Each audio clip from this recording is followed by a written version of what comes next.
Fala pessoal, tudo bem com vocês? Balbuena fora, joias da base como novidade entre os relacionados, mudança na preparação física e a pergunta que se impõe nesse momento. Roger Guedes e Yuri Alberto não podem jogar juntos? De novo esse debate? Sim. Chega mais, eu sou o Chico Garcia, inscreva-se no canal e vamos juntos!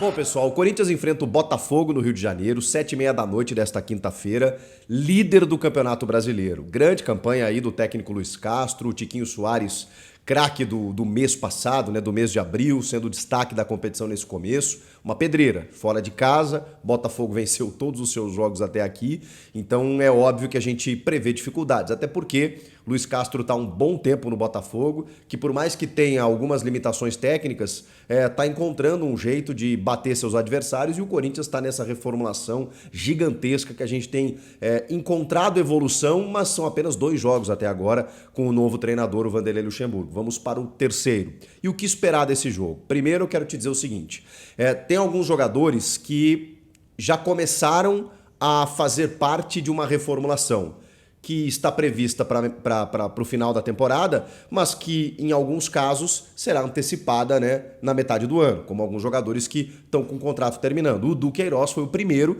já retirado, né, pelo técnico Vanderlei Luxemburgo, dizendo que não joga mais, não está com a cabeça aqui, aquela coisa toda. Ele já está negociado, ele está com medo do jogador machucar, aquela coisa toda, então Duqueiroz não joga mais. O outro que provavelmente siga o mesmo caminho é Balbuena, Fabian Balbuena, campeão brasileiro em 2017 e que não foi relacionado para esse jogo.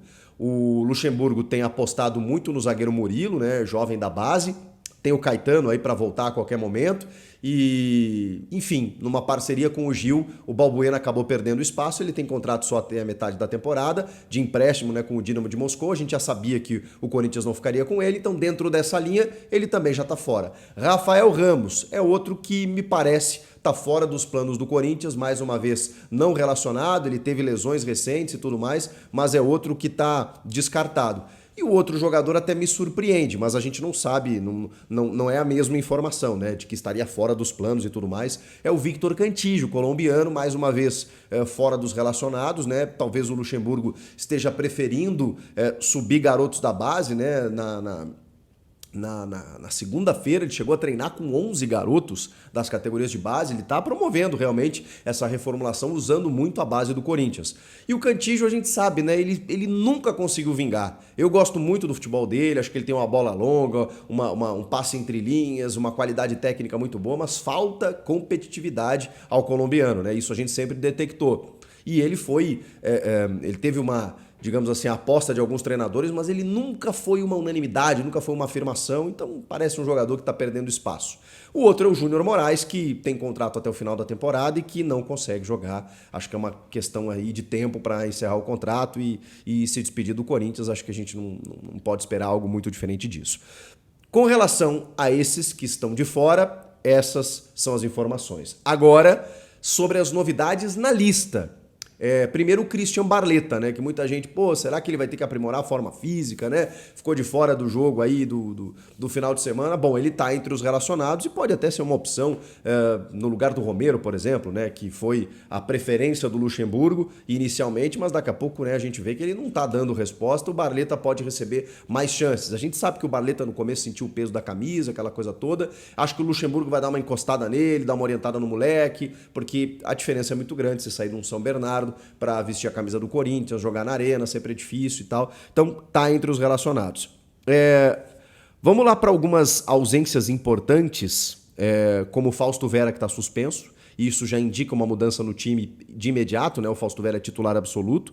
O Biro, Guilherme Biro, que entrou muito bem nesse empate contra o Fortaleza, foi muito elogiado pelo Luxemburgo, titular da seleção sub-20 que vai disputar o Mundial. Já se apresentou, pode desfalcar o Corinthians por 10 jogos. É uma pena, falei para vocês depois do jogo, porque assim, o Pedro é a grande joia da base em termos de ataque, o moleque que vale muito, mas o Biro, até pela pela experiência que ele está tendo em seleção de base, ele tá pronto, cara. Ele tá pronto para entrar, quebrar linhas, tem muita consciência tática de jogo já. É um jogador que tá no outro patamar realmente, assim. Acho que ele tá... Bom, ele vai vir desse Mundial, vai voltar do Mundial e acho que pode até brigar para ser titular no meio-campo do Corinthians.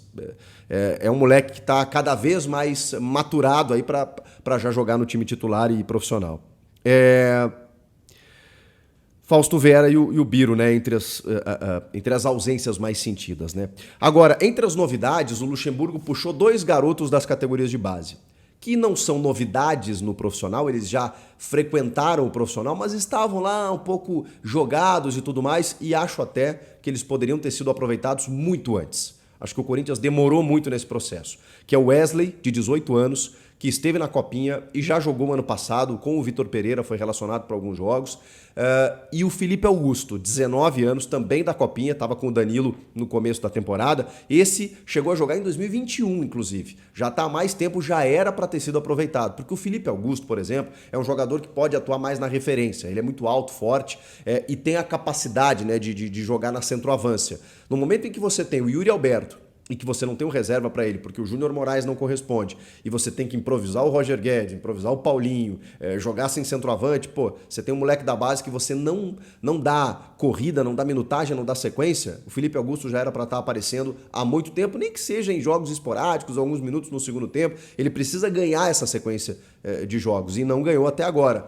Acerta o Luxemburgo ao colocar o Felipe Augusto nesse processo. E o Wesley é um jogador muito rápido, de velocidade, de beirada, que já teve interesse, o Felipe também, né? Mas o Wesley já teve interesse de grandes clubes da Europa, tem uma multa avaliada em 20 milhões de euros, é também uma das joias da base, assim como o Pedro. O Pedro, a gente sabe que por tudo que se fala dele, pelo destaque dele na seleção sub-20, ele pulou algumas etapas, mas o Wesley, olho nele também, é outro jogador que está relacionado. O Luxemburgo está implementando o seu jeito, né? Colocando moleques, dando uma rejuvenescida, afastando alguns jogadores, dizendo esse aqui não joga mais, vou jogar dessa forma. É o terceiro jogo apenas. E algumas mudanças, elas me parecem já significativas. Luxemburgo está promovendo aquela cirurgia no clube que era preciso desde muito tempo. E finalmente, o Corinthians contratou um técnico que está conseguindo fazer isso, com o aval da diretoria, evidentemente. E a última informação é sobre a mudança na preparação física, que é outro aspecto da chegada do Luxemburgo. Quando ele recorre ao Antônio Melo, histórico parceiro dele, para a coordenação da preparação física, muita gente ficou na dúvida, porque o preparador físico Flávio de Oliveira, que saiu, voltou, é o cara que aparece muito nos vídeos dos bastidores, né? Porque ele tem um aspecto motivacional, de grupo e tudo mais, né? Ele se destaca muito por isso, né? O Flávio de Oliveira, mas vinha sendo muito cobrado pela torcida e foi um dos alvos no protesto de sábado no CT Joaquim Grava das torcidas organizadas, porque o time está cansando no segundo tempo. Eu acho que não é só culpa dele, mas tem um combo aí, né?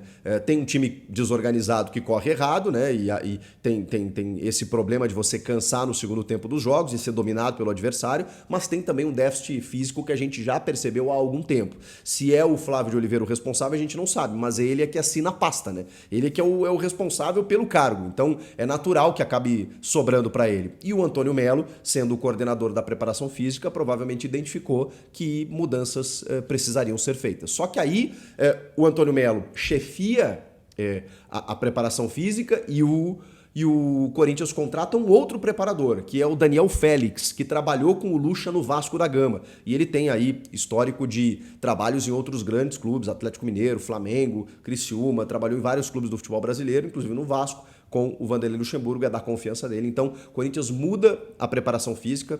É complicado a gente falar isso no mês de maio, né? Porque a preparação física, o ideal é quando você começa a temporada e aí você já faz o planejamento para os caras renderem o ano todo, você já tem um cronograma, então você muda isso e talvez a gente sinta uma dificuldade nos próximos jogos. O que eu quero dizer com isso? Eu não estou agorando ninguém e não estou fazendo nenhuma profecia do apocalipse aqui, não é isso. É apenas um alerta porque há uma mudança na preparação física que pode gerar um impacto, inclusive de lesões, com desgastes, com alguns jogadores que sintam essa mudança, porque daqui a pouco, dependendo da carga que esses novos profissionais vão adotar nos jogadores, os caras podem sentir ali na frente. E para compensar lá no final. Então a gente vai ter que ter cuidado. É óbvio que são profissionais experientes. Eu não sou educador físico, não tenho experiência no assunto, apenas enfim, experiência profissional de jornalismo, de acompanhar futebol há muito tempo e saber que quando você muda uma metodologia no meio da temporada, você pode ter consequências. É só isso pra gente ficar de olho, mas o Corinthians muda um setor que estava com dificuldades. E aí, infelizmente, você precisa mudar, né? Não tem outro jeito. Para fechar esse vídeo, mais uma vez surgiu o debate sobre Roger Guedes e Yuri Alberto jogarem juntos. Um debate proposto pelo próprio Vanderlei Luxemburgo, emulando Vitor Pereira, quando chegou a dizer em determinado momento que o time ficava vulnerável com os dois jogando juntos porque não tinha tanta recomposição. Bom, o tempo mostrou que o Vitor Pereira estava errado, pois o Luxemburgo vem com o mesmo discurso. É curioso. Ele foi perguntado pela Marília Ruiz, jornalista, no final da coletiva, sobre essa situação. E ele desconversou, mas ele deixou nas entrelinhas que isso poderia acontecer, deles não poderem atuar juntos, porque ele falou isso. Ele usou essa mesma frase, que os dois atuando juntos ficavam vulneráveis e que ele teve que botar o Biro por dentro, o Roger pela esquerda, para não perder tanto em recomposição. Achei estranho quando ele falou isso. Até porque eu tenho uma teoria, já falei pra vocês, que o Luxemburgo tá com uma visão errada sobre o Roger. Ele não é ponta esquerda. Com o Lázaro ele jogou como segundo atacante imóvel. Depois ele respondeu uma pergunta sobre exatamente o modelo tático. Ah, você pode jogar com 4-2-3-1 ou 4-4-2? E ele falou que mesmo se ele jogar com o Roger do lado esquerdo, ele pode jogar só com um atacante, porque aí o Roger seria o ponta do lado esquerdo, com outro ponta do lado direito, você tem só um atacante. Porque poucas equipes jogam com dois atacantes hoje em dia. O Luxemburgo falou sobre isso. Eu falei, opa, mas o Corinthians joga no 4-4-2, joga com, pelo menos jogava assim, né, com um meio campo mais robusto. O Lázaro implementou esse sistema, com o Renato Augusto ainda no time, é verdade, mas com o Roger Guedes aproximando com o Yuri Alberto. Então, será que é tão ruim assim? Que acabou tornando o Roger Guedes o principal jogador do time na temporada? Só que aí o Yuri Alberto tá vivendo uma fase ruim tecnicamente, né? E isso a gente não pode desconsiderar. Mas tá bem, será que a culpa disso é os dois estarem jogando juntos? Tô preocupado, porque ele deu indícios falando que o Roger Guedes precisava ficar mais próximo da área, que o Yuri precisava de um banco, o Yuri entrou no segundo tempo e fez o gol, só que depois o Luxemburgo chegou a dizer o seguinte, poucos times têm uma dupla de ataque como esses dois. Então é óbvio que a gente ficou confuso, né? Será que os dois podem ou não podem jogar juntos? Eu acho uma bobagem. Se você arrumar um sistema interessante, consciente, numa estrutura interessante para isso, é óbvio que eles podem jogar juntos, porque eles são os melhores atacantes do time. Eu acho ruim você sacrificar um ou outro para, enfim, acabar priorizando uma tese que na minha visão tá errada. Não sei o que vocês pensam. Vamos lá, a gente vai descobrir nesse jogo contra o Botafogo e na sequência também, porque domingo tem clássico contra o São Paulo. Comenta aqui, inscreva-se no canal, eu volto na próxima. Tchau!